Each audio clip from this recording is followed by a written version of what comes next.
द्वितीय पीयूसी छात्राओं को मेरा नमस्कार। कल हम लोगों ने पिछली कक्षा में महादेवी वर्मा कवयित्री द्वारा लिखित अधिकार कविता में फूल, तारे, मेघ, ऋतुराज के बिंबों को लेकर कैसे जीवन में यहाँ पर दुख वेदना आता है, उसे कैसे मुकाबला करना है, इसको लेकर चर्चा की। तो यहाँ पर महादेवी वर्मा ने बताया, हम लोगों को हमेशा जीवन में समस्याओं का समाधान करते हुए या उनका सामना करते हुए आगे बढ़ना चाहिए और वेदना, उदासीनता से कभी भी नहीं डरना चाहिए। इसलिए उन्होंने बताया पहले पंक्तियों में, जैसे ही फूल जो होते हैं सुबह सुबह खिल जाते हैं, शाम होते ही फूलों को मुरझाना है, लेकिन जो फूल मुरझाना नहीं पसंद करता उसका जीवन ही बेकार है। और जैसे ही तारे होते हैं रात में टिमटिमाते हैं, जैसे सुबह हो जाती है तो उन्हें बुझ जाना पड़ता है, लेकिन जो तारे बुझना नहीं चाहते ऐसे तारों का जीवन भी बेकार है। उसी तरह जैसे फूल मुरझाते हैं, तारे बुझ जाते हैं, हमारा जीवन भी जैसे मृत्यु की ओर जाता है, तो हम लोग कभी भी नहीं डरना है। फिर भी जन्म और मृत्यु के अंतर में हमेशा संघर्ष, वेदना के साथ चलना ज़रूरी है। तो उन्होंने आगे पंक्तियों में बताया, जैसे ही मेघ जो है नीले आसमान में, वहाँ पर उनको घुल जाने की चाह नहीं होती है, फिर भी एक प्रकृति का नियम होता है, जो भी बादल बनकर गरजते हैं पानी होकर घुल जाना ही पड़ता है। और जैसे ही चारों ओर हरियाली छा जाती है, वसंत ऋतुराज का आगमन हो जाता है।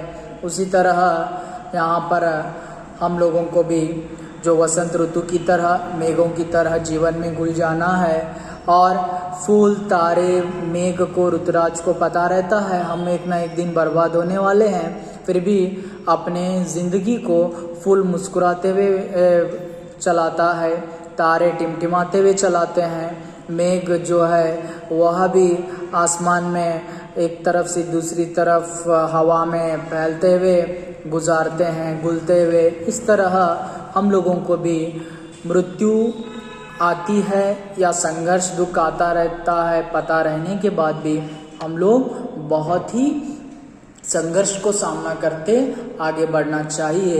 ಹಾಗಾದರೆ ನಾವು ನಿನ್ನೆ ಒಂದು ತರಗತಿಯಲ್ಲಿ ಅಧ್ಯಯನ ಮಾಡಿದ ಹಾಗೆ ಮಹಾದೇವಿ ವರ್ಮಾರವರು ನಮಗೆ ಸಂದೇಶವನ್ನು ನೀಡಿದರು. ಏನು ಸಂದೇಶವನ್ನು ನೀಡಿದ್ರಪ್ಪ ಅಂತಂದರೆ, ನಾವು ಯಾವಾಗಲೂ ನಮ್ಮ ಜೀವನದಲ್ಲಿ ಬರುವಂತಹ ಸಂಘರ್ಷ, ಸಮಸ್ಯೆಗಳನ್ನು ಎದುರಿಸ್ತಾ ಆ ಜೀವನವನ್ನು ನಡೆಸಬೇಕಾಗಿದೆ. ಯಾಕಪ್ಪ ಅಂತಂದರೆ, ನಮಗೆ ಎಷ್ಟೋ ಸಮಸ್ಯೆಗಳು ಬರ್ತವೆ ಅಥವಾ ಮೃತ್ಯು ಕಡ್ಡಾಯವಾಗಿರುತ್ತೆ, ಅದನ್ನು ನಾವು ಹೆದರಲೇಬಾರ್ದು. ಉದಾಹರಣೆಗೆ ಪ್ರಕೃತಿ ಬಿಂಬಗಳನ್ನು ತಗೊಂಡ್ರೋರು ಮೊದಲನೇ ನುಡಿಯಲ್ಲಿ, ಹೂಗಳು ಯಾವ ರೀತಿಯಾಗಿ ಅರಳುತ್ತವೆ, ಬಾಡುವಂಥದ್ದು ಗೊತ್ತಿರುತ್ತೆ, ಆದರೂ ಸಹಿತ ಅವುಗಳಿಗೆ ಇಷ್ಟ ಇಲ್ಲ, ಆದರೆ ನಿಯಮ ಬಾಡಲೇಬೇಕು. ಅದೇ ನಕ್ಷತ್ರಗಳು ಹೊಳಿತಾ ಇರುತ್ತೆ ನಾರ್ತಿಯ ವೇಳೆ, ಬೆಳಗ್ಗೆ ಎದ್ದ ತಕ್ಷಣ ಆ ನಕ್ಷತ್ರಗಳು ಆರಬೇಕಾಗಿದೆ, ಆದರೂ ಸಹಿತ ಆರಲಿಕ್ಕೆ ಇಷ್ಟ ಇರೋದಿಲ್ಲ. ಅದೇ ಮೇಘಗಳು ಸಹಿತ, ಆ ಮೇಘಗಳು ಯಾವಾಗಲೂ ನೀರಾಗಿ ಕರಗಲೇಬೇಕು, ಧರೆಗೆ ಬೀಳಲೇಬೇಕು. ವಸಂತ ಋತುವನ್ನು ಸಹಿತ ಏನಾಗಬೇಕಾಗಿದೆಪ್ಪ ಅಂತಂದರೆ, ಒಂದಿಲ್ಲ ಒಂದು ದಿನ ತನ್ನ ಹಚ್ಚ ಹಸಿರುತನ ಕಳ್ಕೊಳ್ಳಲೇಬೇಕು. ಹಾಗಾಗಿ ಹೇಗೆ ಆ ಹೂಗಳು, ನಕ್ಷತ್ರಗಳು ಅಥವಾ ಮೋಡಗಳು ಅಥವಾ ವಸಂತ ಋತು ಎಲ್ಲವೂ ಒಂದಿಲ್ಲ ಒಂದು ದಿನ ನಾಶವಾಗುವಂಥದ್ದಾಗಿದ್ದಾವೆ ಅಂತಂದರೆ, ಅವುಗಳು ತಮ್ಮ ಜೀವನವನ್ನು ಬಹಳ ಸಾರ್ಥಕವಾಗಿ ನಿಭಾಯಿಸ್ತಾ ಇದ್ದಾವೆ. ಈ ರೀತಿಯಾಗಿ ನಾವು ಸಹಿತ ಏನು ಮಾಡಬೇಕಾಗಿದೆಪ್ಪ ಅಂತಂದರೆ, ಆ ಹೂಗಳ ಹಾಗೆ ನಗುತ್ತಾ, ತಾರೆಗಳ ಹಾಗೆ ಹೊಳಿತಾ, ಮೇಘಗಳ ಹಾಗೆ ಅಥವಾ ಋತುರಾಜನ ಹಾಗೆ ಯಾವಾಗಲೂ ಜೀವನವನ್ನು ನಡೆಸಬೇಕು. ಯಾಕೆ? ಅರ್ಥ ಇಷ್ಟೇ, ಅವುಗಳು ನಾಶ ಹೊಂದುತ್ತೇವೆ ಅನ್ನುವಂಥದ್ದು ಗೊತ್ತಿದ್ರೂ ಸಹಿತ ಏನು ಮಾಡ್ತಾ ಇದ್ದಾವೆ ಅಂತಂದರೆ, ಸಂತೋಷದಿಂದ ಜೀವನವನ್ನು ನಡೆಸ್ತಾ ಇದ್ದಾವೆ. तो आगे बताती है, देखिए, वे सोने से नयन नहीं जिनमें बनते आंसू मोती, वह प्राणों की सेज नहीं जिनमें बेसुध पीड़ा सोती। सोने से जो खाली होते हैं, नयन आंख जो होते हैं, प्राण प्राण सेज शैया बिछौना जो होता है बेसुध यानी होश में न रहने वाला, पीड़ा यानी दुख जो होता है। तो आगे बताते हैं, वे सोने से नयन नहीं जिनमें बनते आंसू मोती। तो महादेवी वर्मा बताती है, अगर एक आदमी, अगर एक इंसान इस धरती पर जन्म लेता है तो अपने जो नयन में, सोने से नयन में मोती जैसे दो आंसू आना जरूरी है। क्यों जरूरी है? क्योंकि जब मनुष्य को संघर्ष आ जाएगा, दुख आ जाएगा, तो आंसू आएंगे, तो वह अपने जीवन को सीख को हासिल करेगा। अगर जिस आदमी के जो आंखों में आंसू ही नहीं आएंगे तो उसका जीवन क्या हो जाएगा? बेकार हो जाएगा। इसलिए हमारे जो खाली आंखों में हमारे संघर्ष के कारण, हमारे जीवन के दुखों के कारण जो आंसू आना मोती के जैसे जरूरी है। अगर मोती के जैसे आंसू नहीं आएंगे तो क्या हो जाएगा? हमारा जीवन बेकार हो जाएगा।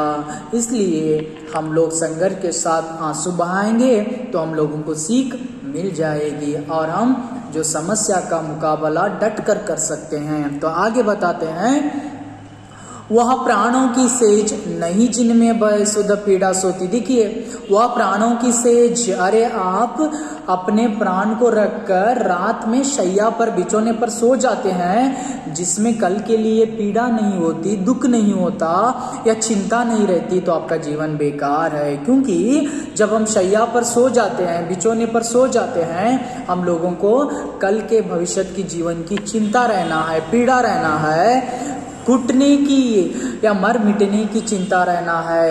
हमारे जो मन में बेसुध पीड़ा, जो होश में न रहने वाली पीड़ा रहना है, दुख रहना है, तो ही हमारा जीवन सार्थक बन सकता है। अगर जो इंसान के जीवन में संघर्ष रहने के बाद भी आंखों में आंसू नहीं रहते या उसके प्राणों में जो बेसुध पीड़ा नहीं रहता, दुख नहीं होता, दर्द नहीं होता, ऐसा जीवन बेकार है। तो जीवन की सार्थकता किसमें है? हम संघर्ष के साथ चले, हम दुखों के साथ चले और हमारे पास बहुत बेसुध पीड़ा हो और हमारे आंखों में आंसू है, इसी में जीवन की सार्थकता होती है और सफलता मिल सकती है। ಏನು ಹೇಳ್ತಾ ಇದ್ದಾರೆ ಅಂತಂದರೆ, ಮಹಾದೇವಿ ವರ್ಮಾ ಮುಂದೆ ಹೇಳ್ತಾ ಇದ್ದಾರೆ ನೋಡಿ, ಶೂನ್ಯ ಅಂತಂದರೆ ಖಾಲಿ, ನಯನ್ ಅಂದರೆ ಕಣ್ಣುಗಳು, ಸೇಜ್ ಅಂದರೆ ಹಾಸಿಗೆ, ಬೇಸುದ ಎಚ್ಚರ ತಪ್ಪಿದ, ಪೀಡ ಅಂತಂದರೆ ದುಃಖ. ವೇ ಸೋನೆ ಸೆ ನಯನ ನಹಿ ಜಿನಮೆ ಬನತೆ ಆಸು ಮೋತಿ. ಹಾಗಾದ್ರೆ ಏನು ಹೇಳ್ತಾ ಇದ್ದಾರೆ? ವೇ ಸೋನೆ ಸೆ ನಯನ, ಹಾಗಾದ್ರೆ ಆ ಸೂನೆ ಸೆ ಖಾಲಿಯಾದಂತಹ ಕಣ್ಣುಗಳು, ನಹಿ ಜಿನ್ಮೆ ಬನತೆ ಆಸು ಮೋತಿ. ಹಾಗಾದ್ರೆ ಒಬ್ಬ ಮನುಷ್ಯ ತನ್ನ ಜೀವನದಲ್ಲಿ ಜನ್ಮವನ್ನು ಪಡೆದಿದ್ದಾನಂದ್ರೆ ದುಃಖಗಳ ಕಾರಣ, ಸಂಘರ್ಷ ಕಾರಣ, ಸಮಸ್ಯೆಗಳ ಕಾರಣ ಅವನ ಖಾಲಿ ಕಣ್ಣುಗಳಲ್ಲಿ ಎರಡು ಮುತ್ತಿನ ಹಾಗೆ ನೀರು ಅಥವಾ ಕಣ್ಣಿನ ಹನಿಗಳು ಬರಲೇಬೇಕು. ಇಲ್ಲಪ್ಪ ಅಂತಂದ್ರೆ ಅವನ ಜೀವನ ವ್ಯರ್ಥ ಆಗ್ತದೆ. ಯಾಕಂತ ಹೇಳ್ತಾ ಇದ್ದಾರೆಪ್ಪ ಅಂತಂದ್ರೆ, ಯಾವ ಮನುಷ್ಯನ ಕಡೆ ಅಥವಾ ಯಾವನ ಮನುಷ್ಯ ದುಃಖವನ್ನು ಅರ್ಥ ಮಾಡ್ಕೊಂಡಿರ್ತಾನೆ, ಆ ಮನುಷ್ಯನಿಗೆ ಯಾವಾಗಲೂ ಸಹಿತ ಎಲ್ಲವನ್ನ ಎದುರಿಸುವಂತ ಶಕ್ತಿ ಇರ್ತಾ ಇದೆ. ಹಾಗಾಗಿ ಹೇಳ್ತಾರೆ, ವಹ ಪ್ರಾಣೋ ಕಿ ಸೇಜ್ ನಹಿ ಜಿನ್ಮೆ ಬೇಸುದ ಪೀಡಾ ಸೋತಿ. ಹಾಗಾದ್ರೆ ಒಬ್ಬ ಮನುಷ್ಯ ತನ್ನ ಪ್ರಾಣವನ್ನ ಇಟ್ಟು ಹಾಸಿಗೆ ಮೇಲೆ ಮಲಗಿದಾನೆ ಅಂತಂದ್ರೆ ಅವನಲ್ಲಿ ಯಾವಾಗಲೂ ನಾಳೆಯ ಚಿಂತೆ ಇರಬೇಕು, ನಾಳೆಯ ದುಃಖದ ಬಗ್ಗೆ, ನಾಳೆಯ ಸಮಸ್ಯೆ ಬಗ್ಗೆ. ಒಂದು ವೇಳೆ ಯಾವುದೇ ರೀತಿಯ ಒಂದು ದುಃಖ ಇಲ್ಲ ಅಥವಾ ನಾಳೆಯ ಚಿಂತೆ ಇಲ್ಲ, ಕಣ್ಣುಗಳಲ್ಲಿ ನೀರ ಇಲ್ಲಂದ್ರೆ ಅವನ ಜೀವನ ನಿರರ್ಥಕ. ಹಾಗಾದ್ರೆ ಜೀವನದ ಸಾರ್ಥಕತೆ ಯಾವುದರಲ್ಲಿದೆ?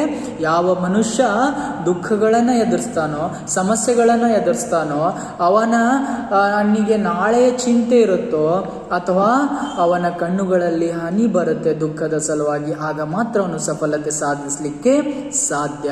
तो आगे क्या बताते हैं, देखिए, ऐसा तेरा लोक वेदना नहीं जिसमें अवसाद, जलना जाना नहीं जिसने जाना मिटने का स्वाद.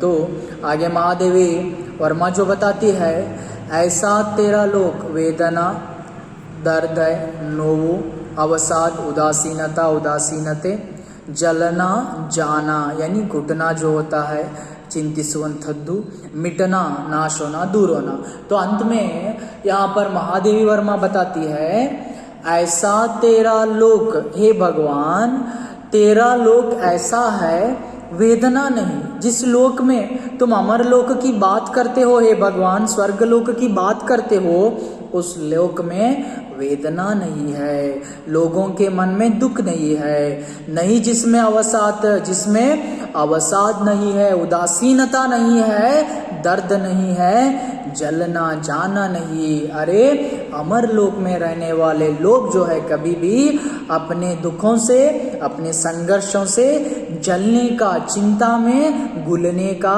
प्रयास कभी भी नहीं किया। नहीं जिसने जाना मिटने का स्वाद, अरे वहाँ के लोगों को मिटने का, नाश होने का स्वाद ही पता नहीं है। तो ऐसे अमरों के लोग को मुझे पसंद नहीं है, ऐसा लोग मुझे नहीं चाहिए। क्या बताती है महादेवी वर्मा? आगे बताती है, हे भगवान तेरा लोक ऐसा है, वहाँ पर वेदना नहीं है, या लोगों के जीवन में दुख नहीं है, अवसाद, उदासीनता नहीं है, और चिंते में घुलने का प्रयास भी नहीं करते हैं, ऐसे मर मिटने का अधिकार भी या उनको पता नहीं है। ऐसा लोग मुझे इनकार, ऐसे लोगों से या ऐसे जीवन से मैं इनकारती हूँ। ಹಾಗಾಗಿ ಮುಂದೆ ಹೇಳ್ತಾ ಇದ್ದಾಳೆ ಮಹಾದೇವಿ ವರ್ಮ, ಏನು ಹೇಳ್ತಾ ಇದ್ದಾಳಪ್ಪ ಅಂತಂದರೆ, ಐಸಾ ತೇರಾ ಲೋಕ ವೇದನಾ ನಹಿ, ಎಂತಹ ಏ ಭಗವಂತ ನಿನ್ನ ಅಮರ ಲೋಕ, ಸ್ವರ್ಗಲೋಕ ಎಂಥ ಲೋಕ ಅಂತಂದರೆ ವೇದನಾ ನಹಿ, ಅಲ್ಲಿ ಜನರಲ್ಲಿ ವೇದನೆನೇ ಇಲ್ಲ, ದುಃಖನೇ ಇಲ್ಲ, ನಹಿ ಜಿಸ್ಮೆ ಅವಸಾದ, ಉದಾಸೀನತೆ ಅನ್ನುವಂಥದ್ದೇ ಇಲ್ಲ ಅಲ್ಲಿ. ಯಾಕಪ್ಪ ಅಂತಂದರೆ ಎಲ್ಲರೂ ಏನು ಮಾಡಿದ್ದಾರೆ, ಸ್ವರ್ಗಲೋಕದಲ್ಲಿ ಅಮರವಾಗಿದ್ದಾರೆ, ಆದರೆ ಅವರಲ್ಲಿ ಉದಾಸೀನತೆ ಕಂಡು ಬರೋದಿಲ್ಲ ಅಥವಾ ದುಃಖ ಕಂಡು ಬರೋದಿಲ್ಲ. ಜಲನಾ ಜಾನ ನಹಿ, ಹಾಗಾದ್ರೆ ದುಃಖ ಸಂಘರ್ಷದಿಂದ ಚಿಂತೆಯಲ್ಲಿ ಕರಗುವಂತಹದ್ದು ಅವರಿಗೂ ಗೊತ್ತಿಲ್ಲ.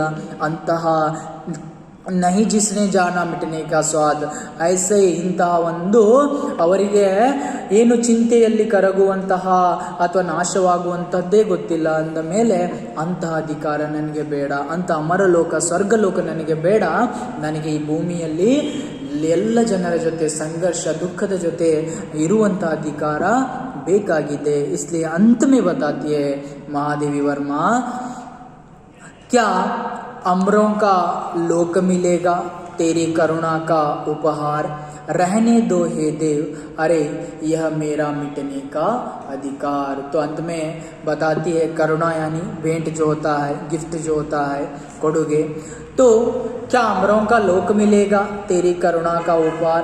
हे भगवान, अगर महादेवी वर्मा देखिए बताती है, अरे भगवान अगर तुम्हारी करुणा से, तुम्हारी दया से मुझे अगर अमरलोक मिलता है, स्वर्गलोक मिलता है, तो मुझे तुम्हारा तोहफा, तुम्हारा भेंट या तुम्हारा करुणा, तुम्हारी दया का ये जो उपहार नहीं चाहिए। रहने दो हे देव, अरे यह मेरा मिटने का अधिकार। मुझे क्या चाहिए? इस दुनिया में, इस समाज में संघर्ष के साथ, दुखों के साथ मर मिटने का अधिकार चाहिए, इसलिए मैं नहीं चाहती अमर लोक को। तो अंत में कवयित्री बताती है, हे भगवान अगर तुम तोहफे के रूप में, भेंट के रूप में, करुणा के रूप में मुझे अमरों के लोक को देना चाहते हो, तो ऐसा लोक मुझे नहीं चाहिए, मुझे ಮರ್ ಮಿಟನೆ ಕಾ ಅಧಿಕಾರ ಚಾಹಿಯೆ. ಕೊನೆಯಲ್ಲಿ ಕವಯಿತ್ರಿ ಹೇಳ್ತಾ ಇದ್ದಾಳೆ ಏನಪ್ಪ ಅಂತಂದರೆ, ಕ್ಯಾ ಅಮರೋಂ ಕಾ ಲೋಕ ಮಿಲೇಗಾ ತೇರಿ ಕರುಣಾ ಕಾ ಉಪಹಾರ. ಹಾಗಾದರೆ ಕೊನೆಯಲ್ಲಿ ಕವಯಿತ್ರಿಯ ಚರ್ಚೆ ಏನು ಮಾಡ್ತಾ ಇದ್ದಾಳೆ ಅಂತಂದರೆ, ಭಗವಂತ ಒಂದು ವೇಳೆ ನಿನ್ನ ಕರುಣೆಯಿಂದ ಅಥವಾ ನಿನ್ನ ದಯೆಯಿಂದ ನನಗೆ ಅಮರಲೋಕ ಸಿಕ್ತಪ್ಪ ಅಂತಂದರೆ ಆ ಅಮರಲೋಕ ನನಗೆ ಬೇಡ. ನೀನು ಕೊಡುಗೆಯಾಗಿ ಕೊಡ್ತೀಯ ಅಂತಂದ್ರು ಆ ಸ್ವರ್ಗಲೋಕ ನನಗೆ ಬೇಡ. ಯಾಕೆ ಅಂತಂದರೆ ಅಲ್ಲಿ ವೇದನೆ ಇಲ್ಲ, ಅಲ್ಲಿ ಚಿಂತೆ ಇಲ್ಲ, ಅಲ್ಲಿ ದುಃಖ ಇಲ್ಲ. ನಾವು ಜೀವನದಲ್ಲಿ ಸಾರ್ಥಕರಾಗಬೇಕಂದ್ರೆ ನಮಗೆ ವೇದನೆ, ದುಃಖ ಇರಲೇಬೇಕು. ಹಾಗಾಗಿ रहने दो हे ದೇವ್, ಅರೆ ಯಹ ಮೇರಾ ಮಿಟನೆ ಕಾ ಅಧಿಕಾರ. ಹೇ ಭಗವಂತ, ಈ ನನ್ನ ಅಧಿಕಾರವನ್ನ ಅಥವಾ ಈ ಸಂಘರ್ಷದ ಜೊತೆಗೆ ಸಾಗುವಂತಹ ಅಧಿಕಾರ ಇರಲೇಬೇಕು. ನನಗೆ ಇಂತಹ ಅಧಿಕಾರದಲ್ಲಿ ಜೀವನವನ್ನ ನಡೆಸ್ತೇನೆ ನಾನು ಅಂತ ಹೇಳಿ ಕವಯತ್ರಿ ಏನ್ ಮಾಡ್ತಾ ಇದ್ದಾಳೆ, ತನ್ನೆಲ್ಲ ಒಂದು ನೋವನ್ನ ಹೇಳ್ಕೊಡ್ತಾ ಇದ್ದಾಳೆ. ಕ್ಯಾ ಬತಾತಿ ಹೈ, ಇಸ್ಲಿಯೇ फूल तारों को लेकर, मेघ को लेकर, रुद्राक्ष को लेकर या नयन प्राण को लेकर, अमर लोक को लेकर कवयित्री यहाँ पर चर्चा करती है. आप लोगों को प्रश्न भी आ जाता है, तो देखिए प्रश्नों के क्या हल है यहाँ पर. मुस्काते फूल को क्या आना चाहिए, मुरझाना आना चाहिए. मेघ में किस चीज़ की चाह होनी चाहिए, घुलने की चाह. आँखों की सुंदरता किससे बढ़ती है, बेसुध जो आँखों के आंसुओं से, पीड़ायुक्त मोती से कह सकते हैं आंसुओं से. प्राणों की सार्थकता किसमें है, बेसुध पीड़ा में. कवयित्री को किसकी चाह नहीं है, देवलोक या अमरलोक की. कवयित्री किस अधिकार की बात कर रही है, मर मिटने के अधिकार की. परमात्मा की करुणा से कवयित्री को क्या मिला, अमर लोक मिला. इस तरह क्या हो जाता है, यहाँ पर प्रश्नोत्तरों की चर्चा है. और आप लोगों को फूल तारों के लिए प्रकृति बिंबों को लेकर चर्चा होगा, या बादल वसंत ऋतु को लेकर, या जीवन की सार्थकता. इस तरह यहाँ पर भाव स्पष्ट करना चाहिए. इसीलिए मैं आप लोगों के सामने जो था अधिकार कविता, फिर भी हम लोगों ने यहाँ पर अधिकार, रैदास, बानी, सूरदास सभी को देखा है. तो यहाँ पर आगे जो है आप लोगों को जो समय रहने के बाद मैं आप लोगों को तो थोड़ा सा सुखी डाली जो है या गहनों को, गहनी कविता को लेकर मैं चर्चा करूँगा आपके सामने. तो सुखी डाली जो है यहाँ पर इसके लेखक हैं उपेंद्र नाथ जो अश्क है. सुखी डाली एक सम्मिलित परिवार का जो है यहाँ पर कथा है, सम्मिलित परिवार की कथा है. इस सुखी डाली में फरेश जो आता है, या दादाजी आते हैं मूलराज, या उनके जो बहुएं आते हैं, सभी का स्त्री पात्रों से चलती है. लेकिन उस कथा को बताने से पहले मैं आप लोगों को और एक पद्य की चर्चा करूँगा, जो पद्य है गहने. तो गहने देखिए यहाँ पर पद्य जो होता है, इसके जो लेखक है, मूल जो लेखक है यहाँ पर डॉक्टर एम विमला जो है, मूल लेखक कुवेंपु है.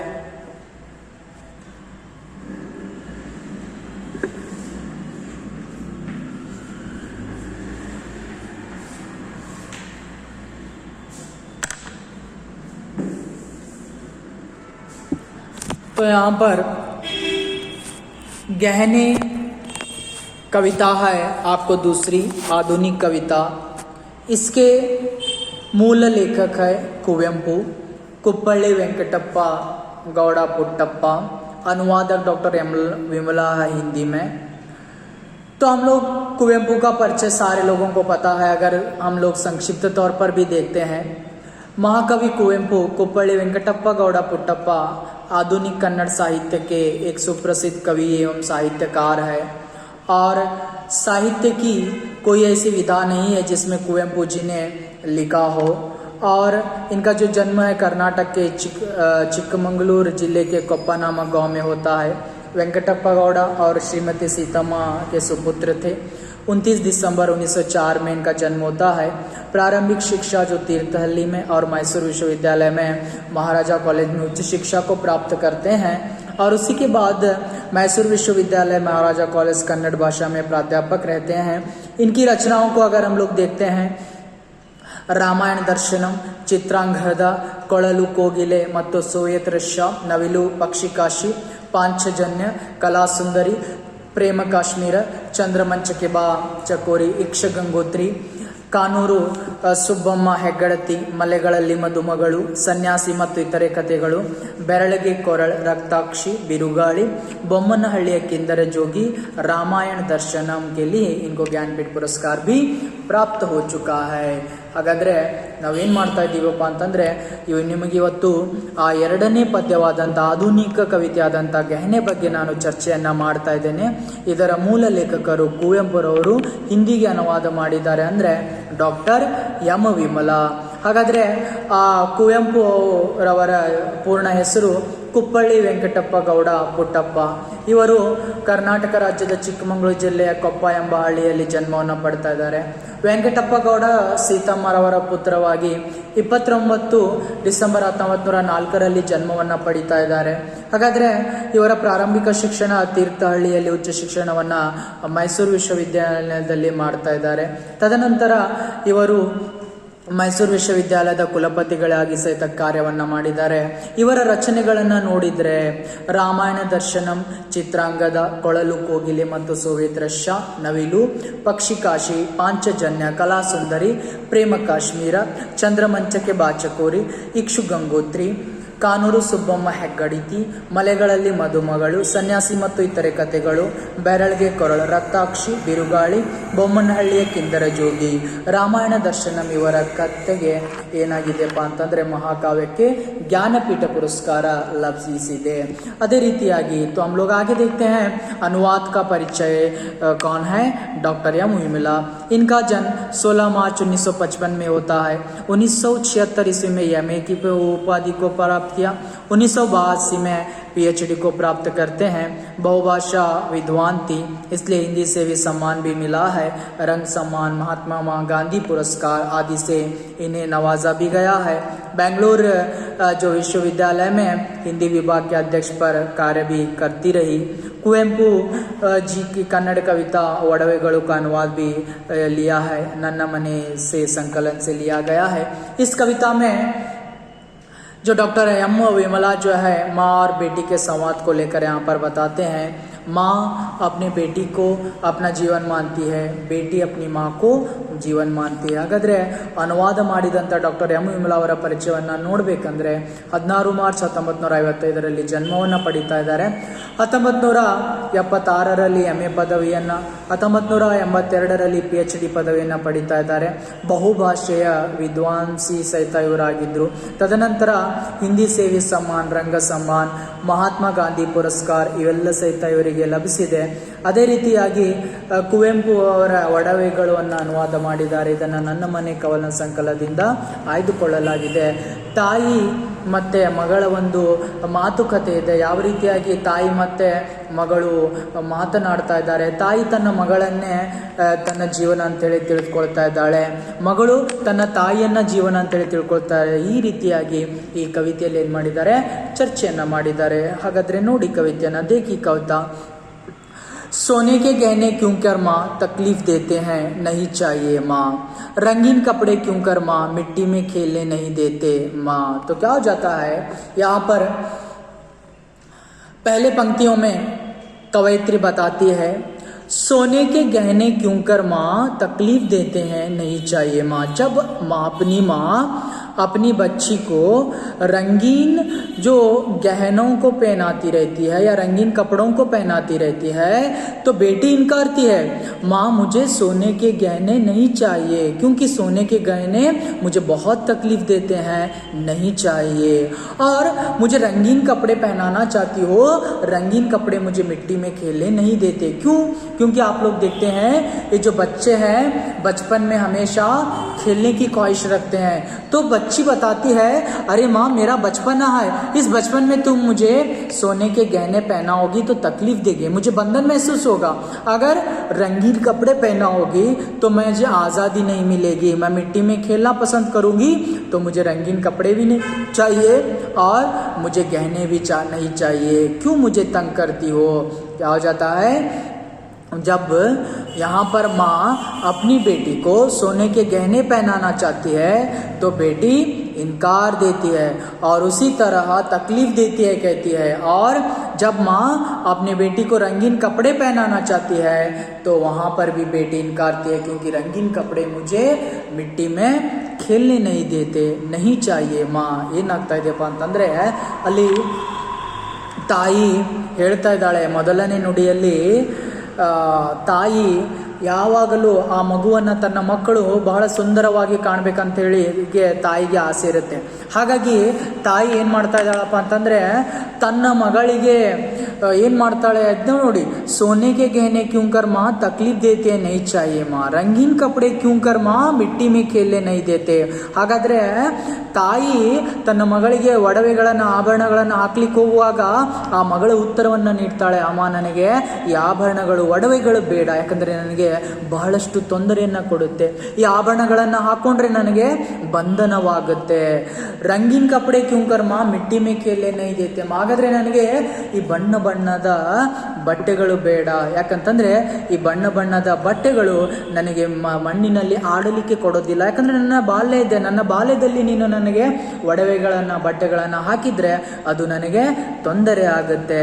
तो ಹಾಗಾಗಿ तो आगे बताती है ताकि दिखाई दो सुंदर, बहुत ही सुंदर ही सुंदर यूं कहती हो, सुंदर लगे किसको कहो माँ. देखिए जब माँ बताती है अरे बेटा मैं तुम्हें इसलिए कपड़ों को, रंगीन कपड़ों को पहना रही हूँ, गहनों को पहना रही हूँ क्योंकि दिखाई दो बहुत सुंदर. अरे माँ बहुत सुंदर दिखना है, लेकिन समाज के लोगों को मुझे सुंदर दिखना है तो किसके लिए सुंदर दिखना है?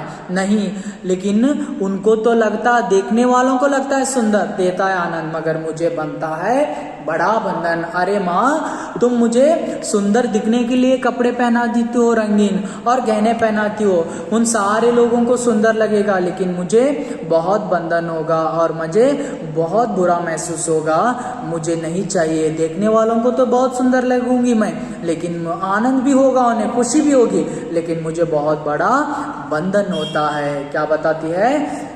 दूसरे पंक्ति में बताती है बच्ची, देखो माँ अगर तुम गहने पहनाना चाहती हो या रंगीन कपड़े पहनाना चाहती हो तो इसलिए कि मैं सुंदर दिखूं, दूसरों के लिए सुंदर दिखूं, उन लोगों को सुंदर दिखता है, आनंद होता है, लेकिन मुझे बड़ा बंधन होता है, मुझे सोने के गहने नहीं चाहिए, रंगीन कपड़े नहीं चाहिए. ಆಗ ಆ ಮಗು ಹೇಳುತ್ತೆ ತಾಕಿ ದಿಕಾಯಿ ದೋ ಸುಂದರ್ ಬಹುತ್ ಹಿ ಸುಂದರ್ ಯೂಂ कहती हो. ಹಾಗಾದ್ರೆ ತಾಯಿ ನೀನು ನನಗೆ ಬಣ್ಣ ಬಣ್ಣದ ಬಟ್ಟೆಗಳನ್ನು ಹಾಕ್ತಾ ಇದೀಯಾ, ಆಭರಣಗಳನ್ನು ಹಾಕ್ತಾ ಇದೀಯಾ ಅಂತಂದ್ರೆ ಯಾಕೆ? ಸುಂದರವಾಗಿ ಕಾಣಲಿಕ್ಕೆ. ಹಾಗಾದ್ರೆ ನಾನು ಸುಂದರವಾಗಿ ಕಾಣಬೇಕಾದ್ರೆ ಯಾರಿಗಾಗಿ ಕಾಣಬೇಕು?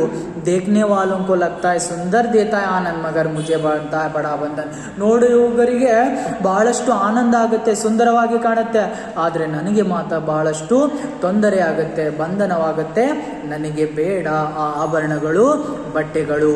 ಮೇರಾ ಯಹ बचपन तुम्हारा मातृत्व यही गहने है मेरे लिए माँ. देखिए अगर मैं बचपन में आज़ाद रहना चाहती हूँ, आज़ाद पंछी की तरह उड़ना चाहती हूँ, मेरा बचपन ही, या तुम मेरे ऊपर बचपन में मेरे ऊपर प्रेम को जताती हो, यही मेरे लिए गहने हैं, मुझे दूसरे गहने नहीं चाहिए. मैं तुम्हारा गहना, तुम मेरा गहना. क्या है? मैं, मेरे लिए तुम गहना बनो, मेरा सहारा बनो, मेरे ऊपर प्रेम जताओ, मैं तुम्हारा गहना बन जाऊंगी, मैं तुम्हारा गौरव करूंगी, हम लोगों को दूसरे गहनों की जरूरत नहीं है. क्या बताती है? अंत में बच्ची बताती है अरे माँ मेरा जो बचपन है बहुत अच्छा है, मैं बचपन में खुशियों के साथ बीतना चाहती हूँ, यही मेरा बचपन, या आप मेरे ऊपर जो प्रेम जताती हो वही मेरे लिए गहने हैं, दूसरे गहनों की ज़रूरत मुझे नहीं चाहिए.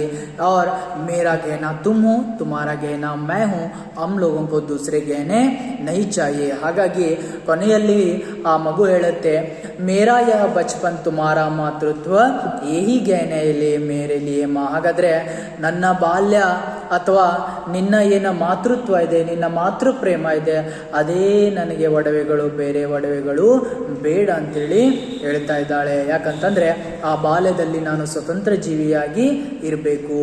ಮೈ ತುಮಾರಾ ಗೆಹನಾ ತುಮ್ ಮೇರಾ ಗೆಹನಾ ಫಿರ್ ಅನ್ಯ ಗೆಹನೆ ಕ್ಯೂ ಚಾಹಿಯೆ. ಹಾಗಾದ್ರೆ ನಾನೇ ನಿನಗೆ ಒಡವೆ ಇದ್ದಾಗೆ ನೀನೇ ನನಗೆ ಒಡವೆ, ಹಾಗಾದ್ರೆ ಬೇರೆ ಒಡವೆಗಳು ಏಕೆ? ನಮ್ಮಿಬ್ಬರ ನಡುವೆ ಆ ಒಡವೆಗಳು ಬಟ್ಟೆಗಳು ಬೇಡ, ನಮ್ಮ ಪ್ರೀತಿನೇ ಸಾಕು ಅಂತ ಹೇಳಿ ಈ ರೀತಿಯಾಗಿ ಈ ಗೆಹನೆ ಒಡವೆಗಳು ಮಧ್ಯದಲ್ಲಿ ವಾರ್ತಾಲಾಪವನ್ನ ಚರ್ಚೆ ಮಾಡ್ತಾ ಇದ್ದಾಳೆ. तो प्रश्नों को देखिए. बेटी सोने के गहने क्यों नहीं चाहती? क्योंकि उसे तकलीफ देते हैं. बेटी रंगीन कपड़े पहनने से क्यों इनकारती है? क्योंकि मिट्टी में खेलने नहीं देते. माँ रंगीन कपड़े और गहने पहनने के लिए क्यों आग्रह कहती है? क्योंकि बेटी को सुंदर लगे. बेटी को क्यों सुंदर दिखना है? देखने वालों को, दूसरों के लिए सुंदर दिखे. बेटी सजने धजने से क्या महसूस करती है? बंधन महसूस करती है. बेटी किन्हें गहने मानती है? अपनी जो बेटी अपने माँ के मातृत्व को, अपने जो बचपन को यानी माता को गहने मानती है. माँ और बेटी एक दूसरे के लिए क्या बनते हैं? गहने बनते हैं. इस तरह क्या हो जाता है यहाँ पर गहने कविता में. इसके मूल लेखक कुवेंपु और अनुवादक डॉक्टर एम विमला एक माँ और बेटी के वार्तालाप को लेकर चर्चा करते हैं.